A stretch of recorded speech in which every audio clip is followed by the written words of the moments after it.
Back in March of 2020, border agents carried out more than 1.7 million migrant expulsions at our southern border and 15,000 at our northern border.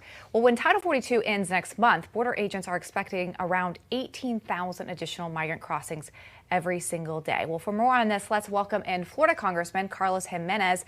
Congressman, welcome back to the show. You know, it seems like Democrats are starting to wake up to how bad this crisis is at our southern border, whether that's because they're seeing their poll numbers drop and they don't like that, or they actually think this is a bad idea. Either way, is Biden listening to them?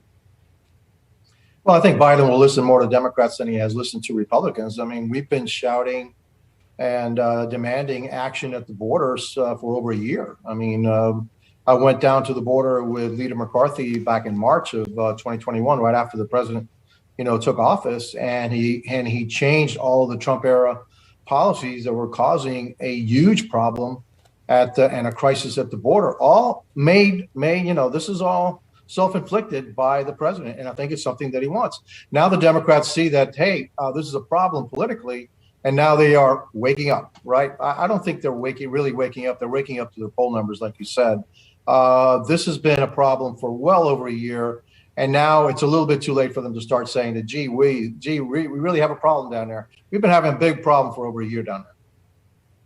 Yeah, no doubt. I talk about Trump policies. Biden has not complied with this Remain in Mexico policy that he's supposed to be doing. Because of that, what kind of ramifications do you think that the administration should be held accountable for?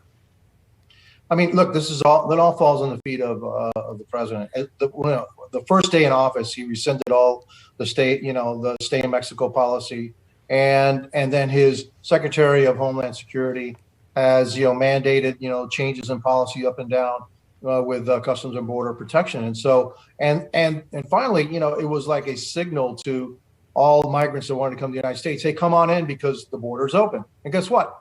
The border's open, all due to Biden's policies. And so he wants this. Why he wants it, I don't know. But he wants this. And you can't be this dumb and continue these policies, which are just going to bring in thousands and thousands more illegal migrants into the country. Look, every country has the right to protect their border. And you know what? Hispanics are also fleeing the Democrat Party because of these policies. We want a secure border just like everybody else. And I don't get what the president doesn't understand, that this is really what he's doing is really bad for the country. Well, I want to talk to you about that because Latinos, as you mentioned, are not very happy with this administration, and polling shows it. There was a recent poll out that showed just how frustrated they are. It shows that just 26% of Hispanic voters surveyed approved of Biden's job performance. I mean, it's one thing to be disappointed. It's another thing to be motivated. Do you think that Latino voters are motivated to switch their vote to vote Republican in the midterms?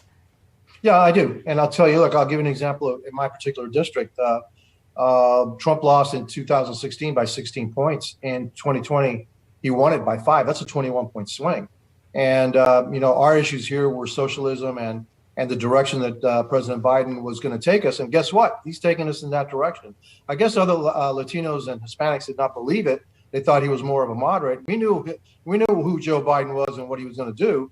And so now that Joe Biden is doing what Joe Biden is doing, other Hispanics are figuring, wait a minute, this is not for us.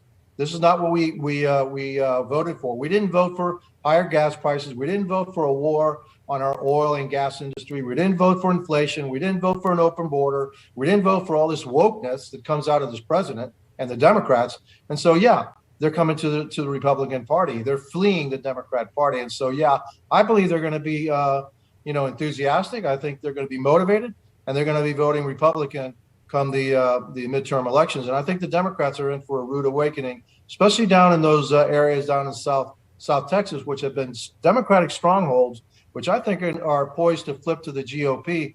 That'll send a message to the president that maybe, just maybe, those policies that you're pursuing down the southern border really aren't working very well and really aren't going to garner you any favors with a Latino and Hispanic voter. Yeah, and Latino voters are the largest minority voting bloc in the country. So if you lose that, you are really failing. And we know how partisan this country is right now. So you can't afford to lose that big of a margin. Congressman Carlos Gimenez, appreciate your time this evening. It's my pleasure. All right.